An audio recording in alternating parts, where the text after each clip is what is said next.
Operation Kagar పేరుతో అటవీ సంపదను కార్పొరేట్ శక్తులకు దారాదత్తం చేసేందుకు మోదీ సర్కార్ కుట్ర చేస్తోందని మండిపడ్డారు సిపిఐ రాష్ట్ర కార్యదర్శి గుజ్జుల ఈశ్వరయ్య.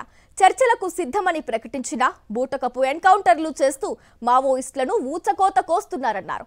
ఫేక్ ఎన్కౌంటర్లను నిరసిస్తూ రేపు విజయవాడలో నిరసన సభ నిర్వహించనున్నట్లు ప్రకటించారు ఈశ్వరయ్య.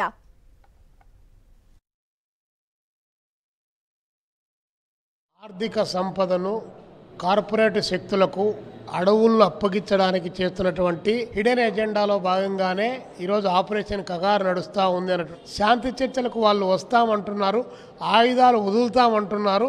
కాబట్టి వారిని పిలిచి మాట్లాడాలంటే నరేంద్ర మోడీ గారికి, అమిత్ షా గారికి ఏమాత్రం కూడా కనీసం సోయి కూడా లేకుండా పోతా ఉంది. విజయవాడలో వైద్యం కోసం వచ్చినట్టు వాళ్ళు తీసుకొని పోయి కాల్చి చంపినారనేటువంటిది అందరికీ తెలిసినటువంటి విషయమే.